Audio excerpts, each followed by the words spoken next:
Welcome to the first episode of Gun Talk. I am Stefan Gran, and this is my partner, Jacob Loken. For the first episode, we will be talking about a theory on non-nutonius fluid as a bulletproof armor, I guess. So I'll let this guy start out since he's pretty much on the ball and I'm not. This idea was brought to me by a friend who posted a link to Facebook about a YouTube video. The YouTube video is by SciShow, and the title is Non-Nutonian Fluids and a Bulletproof Hoodie.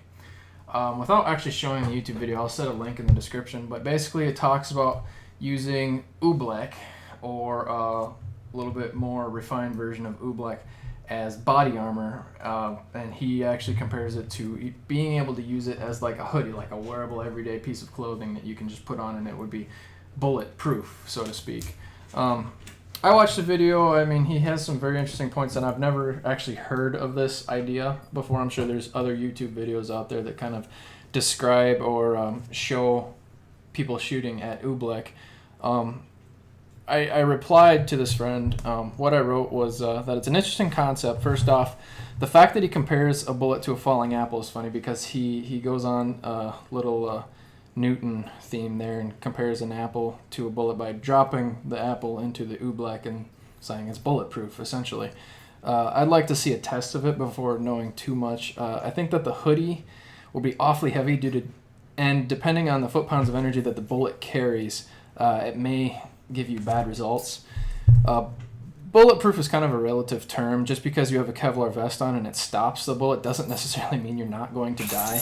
An NIJ level 3 vest will stop a deer slug from 3 feet away, but the force behind the bullet is so immense it would break every bone in your torso, and you would probably die a more painful death than just getting shot. Again, this highly varies on the caliber. Bulletproof vests have been known to work very well in smaller calibers. Now, the cornstarch substance that he's theorizing as, he goes on to explain what a non-Newtonian fluid is and how it works, and how this cornstarch is more of a basic form of a non-Newtonian fluid. The cornstarch substance he is theorizing is a neat idea, but I believe you would need an immense amount of this fluid/solid for it to be life-savingly effective. My guess is in order to apply the theory onto clothing, you would have like a 20 to 30, if not more, pound sweatshirt or hoodie, as he's dreaming up of. And the hood wouldn't be very life-saving necessarily.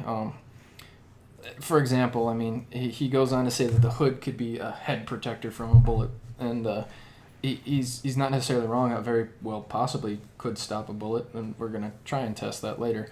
But, for example, you could put a 2x2 by 2 inch steel block, just a block of steel, and set it against your head. I don't recommend doing this, but just for hypothetical reasons. And you send a 71 grain bullet downrange at that block. I'm guessing it won't go through that block, but you'll probably still die because of the blunt force trauma and the momentum transferred from the block into your head. The same concept goes into this non-Newtonian hoodie, so to speak. I mean, the energy needs to be absorbed somewhere, and if you're talking about a jacket, that energy is, I mean, depending on the weight of the item, I mean, the more weight an item has, the more energy it can absorb. So the bullet won't penetrate the plate or your head, but you'll probably still die from the blunt force. Same goes for the hoodie with an inch or two thick of non-Newtonian liquid, because if you get beyond a 2-inch thick hoodie, you're kind of going beyond practical reasons. This liquid is, in order to be practical, would have to be so immensely dense. I mean, the actual non-Newtonian fluid would have to be so dense that it would probably, like I said, end up being a 20 or 30 pound hoodie. Just my guess. I don't have much experience with bulletproof vests. A lot more guys out there could probably tell you more than I can. But in my experience, you get 3 options when you're picking out a bulletproof or bullet-resistant vest. Option A is it's lightweight, it's a small size, it's comfortable. Option B, you get 0 penetration, it's the most safe. And option C, 0 force absorbed by the body. So there's 0 force or less force transferred from the bullet to the vest to your body. You get to pick 2. You can't have all 3 because we really don't have that technology invented yet to have all 3. A and B, which is the lightweight and the 0 penetration, is like a small Kevlar vest, body armor like used by police officers. It's the most comfortable. Stops the bullet, absorbs much of the energy, but your body absorbs most of the energy. And most of the time, if you get shot while wearing one of those, you see broken ribs or broken bones in your torso, but not necessarily life-threatening. Obviously, it saves your life. It's a good thing, but it doesn't absorb 100% of the force that the bullet carries. Option 2 is A and C, lightweight and zero force absorbed by the body. So that means your body's not taking any force. You're not feeling any. It's not like a football player's coming to tackle you. Which means that force is being converted into penetration, which is where you're losing. So you're basically wearing a t-shirt. The bullet's going to go straight through you. You're not going to feel any force, but it doesn't do any good. And the third option is B and C, zero penetration and zero force absorbed by the body. And that's the extremely heavy body armor that you see our troops wearing. It's absorbs just about all of the energy, if not most of the energy. And because of the mass of it, because it's very heavy, I mean, some of these, you got armor plate, body plates can weigh over 50 pounds. It's not light and it's not comfortable. So of the three options, you're going to have to sacrifice one, and that's basically the body armor that we have today. Now, we're getting closer. The dream is to have all three options available in an armor to be used by our soldiers, law enforcement, even personal protection. But while we're close with armor like dragon skin, it's still a far cry away from the Iron Man suit we'd all like to believe in or love and enjoy. I want to compare, going back to the non-Newtonian fluid, I want to compare it to steel or armor plating that we use on our vehicles, because while this theory with the non-Newtonian fluid, it may hinder us by how much we have to use and how heavy it gets. But one thing that we don't have to worry so much about weight on is armored vehicles, and it could technically be applied to armored vehicles in my opinion. I mean, it's a fluid, so I mean, once you get shot and if it goes through the barrier that contains the fluid, it's going to drain out. But I mean, you might be able to find some sort of practical use for it. And that's basically where we're at now. It got us thinking, well, let's test it. I mean, if you have ever played with oobleck, which is kind of what we're talking about, that's the nickname for it, you know how it is. I mean, you stick your hand in, it's soft, it's gooey, it's like a syrup, but as soon as you smack it, it's hard. Can that stop a bullet? I mean, it's the science behind it, again, explained in the SciShow video, is that it converts from a liquid to a solid instantaneously. How fast is instantaneously? I mean, we got bullets traveling over 2,000 feet per second. Will it transform into solid during that time? And if so, can it stop a bullet? I mean, bullets can go through solids. So how dense is this object? So our test that we are gonna do, I'm hopefully gonna attach it with my video. Come over here to the marker board. We've got step one. Here's my rifle that I've drawn, and these are my bullets. But anyway, so the idea of a test that I'm coming up with is having milk jugs filled with the cornstarch water fluid. If not a different container, I mean, they can be 2-liter bottles, they can be something, and just stack them up. I mean, we got 4 drawn here, but 10, 20, however many we think that it's going to penetrate. And we can start off with one just to see, so we're not wasting a bunch of that fluid. And how much does it actually penetrate? I mean, a milk jug, I mean, you're looking at 5-6 inches wide. You get much beyond that, and it being applied as a sweatshirt is going to be kind of impractical. It's going to be bigger than your winter jacket. So this is kind of where we're at right now. That's the only part that I want to address. I want to test the cornstarch theory and figure out how bulletproof it actually is. And see if there is any legitimacy behind this theory for bulletproof non-Newtonian fluid. As far as how to apply it, that's not really my area of expertise, but one could go to say, I mean, it's a fluid, so if you apply it into a sweatshirt, the fluid's going to be all settled towards the bottom, so you'd have to have like different layers within the sweatshirt. I don't know if you want to compare it to like having little pockets of Ziploc baggies within the sweatshirt to bulletproof you. In my opinion, it'd be a pretty goofy looking sweatshirt. In the video, he goes on to say that Kevlar is actually a substance that is a non-Newtonian fluid that's just so immensely dense that it's basically a solid.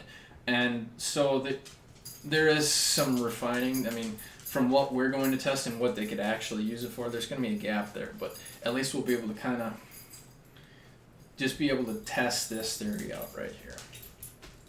That's pretty much all I have to say about the topic until we actually get to the range and start shooting. We're just kind of brainstorming right now, theorizing how we want to do this. Another thing that I could add, since it's a fluid and it's being held in a container, I might have mentioned it already, once it's shot, that fluid's going to drain out. So it's a one-time use, whereas Kevlar and armor plating, they're good for multiple rounds. I mean, they'll save your life more than once. Okay, I wanted to bring up a couple things that I thought of when you were talking about the different layers in the sweatshirt. If you actually did put it in like that, it would almost be like you're like the State Puff Michelin Man guy with the big rolls. And then I was also thinking it'll absorb a lot of energy. What if you had like 1/8 inch steel? You know, a bullet can go through that like butter. But what if you had it an inch apart and that void in between was filled with this? Would it actually have the metal absorb more of the force? Well, and that's kind of what maybe another thought, like I said, it could be applied to armored vehicles. So you have the armor plating of a vehicle, and instead of doing the typical armored plating that you have, you'd have the same armored plating, because there are bullets being invented today that are designed to go through plating like that.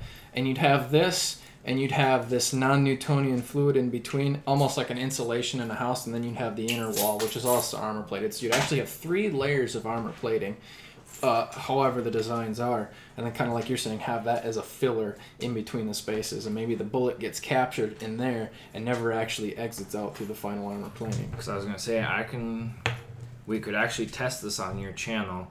I can go to work, grab some scrap, and have my friend weld it so we can have just a small box, like this big, 1 inch thick of hollow, fill it, and we could fill it from the top. I'll make 2, and we can shoot 1. Continue. I'll turn it off. Tori. We can shoot 1 just with nothing in it, or water. I don't know. I could have them make just a bunch of little ones.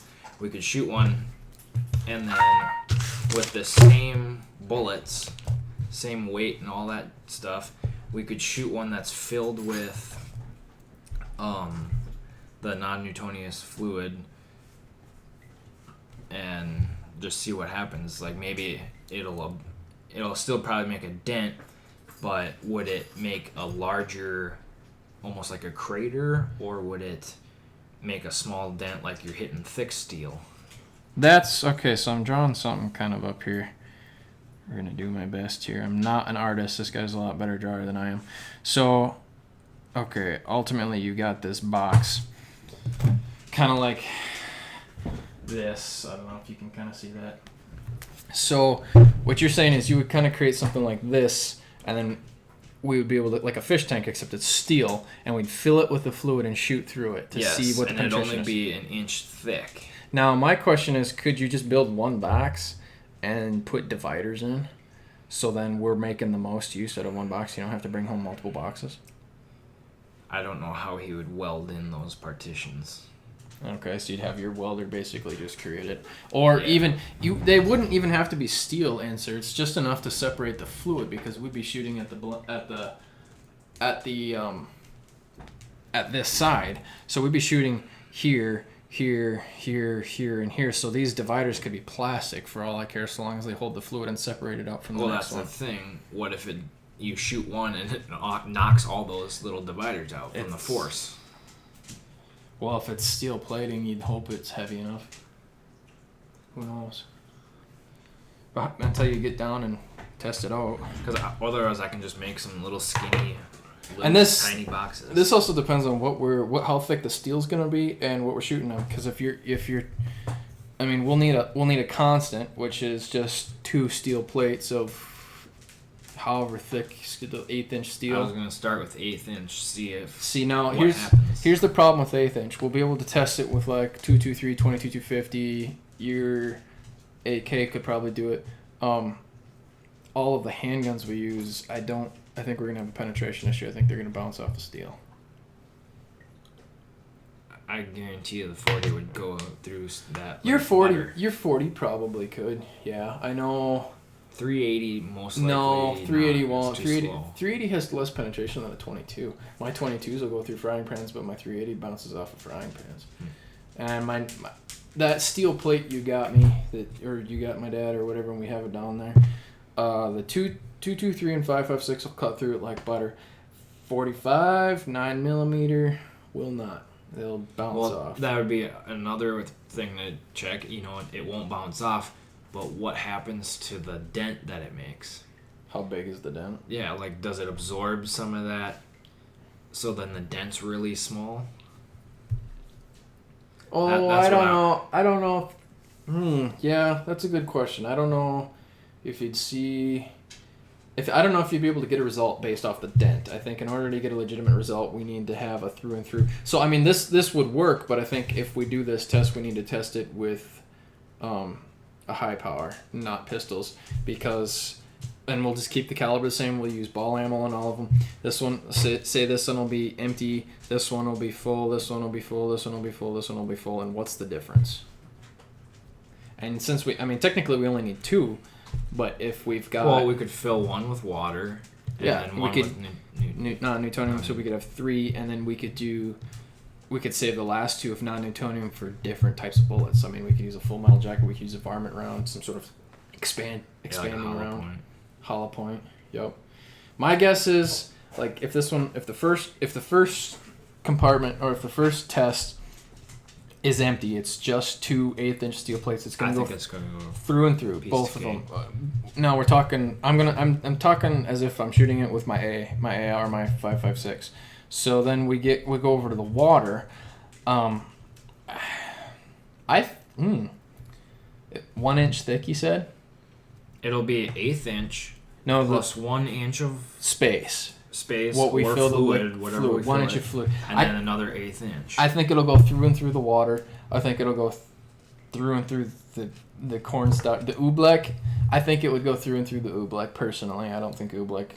My prejudice here. I don't think that this is a viable bulletproofing liquid. Well, neither do I. I think it's just a load of fooey. But yeah, we're here. I guess it's kind of like a MythBusters deal. We're trying to bust this, and on the other side, give it the benefit of the doubt and see if there is anything plausible behind it. Like this way, how we're talking right now with armor, this is more of what you could put on like a vehicle. I want to see if just having a non-nutonius fluid in some sort of container that's on the outside, if that's going to absorb more energy than if it was like filled with water or if it was just plain. Like nothing. Right. Because I know nothing, it's just going to go through like piece of cake. But, I want to see how much it can actually absorb. Right.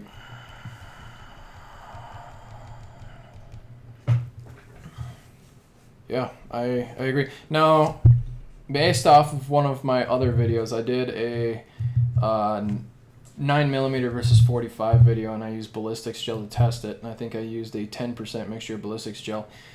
22 inches of ballistic gel would not stop a 45. 22 inches of ballistics gel would stop a 9mm. Ballistics gel is some pretty dense stuff. But now, going into this oobleck stuff, this is where, in my mind, I'm thinking this maybe has a chance at being possible. 22 inches of... You're looking at just shy of 2 feet of ballistics gel. That's a lot. Now, ballistics gel isn't the densest stuff in the world. It's basically jelly. It's supposed to simulate human tissue, but or human innards. Yeah, well, I'm thinking of the flesh and stuff, skin. Yeah, skin. Skin and blood and all the that stuff. Density of a human, I guess. I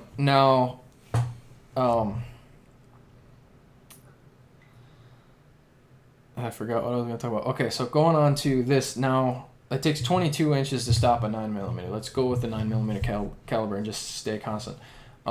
This stuff this oobleck, I've played with it before. I mean, it gets pretty dense. I mean, in my opinion, it gets denser than ballistics gel. So I don't think we're going to be needing 22 inches of oobleck to stop the bullet. I think we could probably stop the bullet, but whether it be practical, like 1 or 2 inch gap, like we're talking the legitimate test here, I don't think so. And to make this test more interesting, we could set this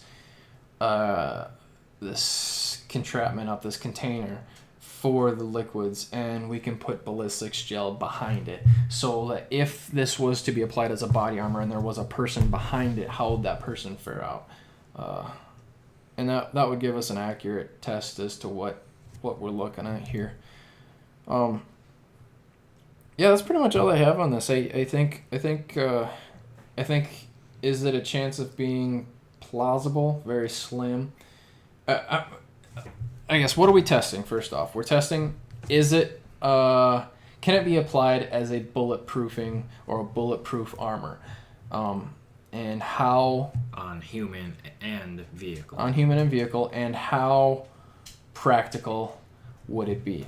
So my theory is, based off of the information that we've basically spat out here today, is that yes, it will stop a bullet. Will it be practical? No, because you'll be using so much of it.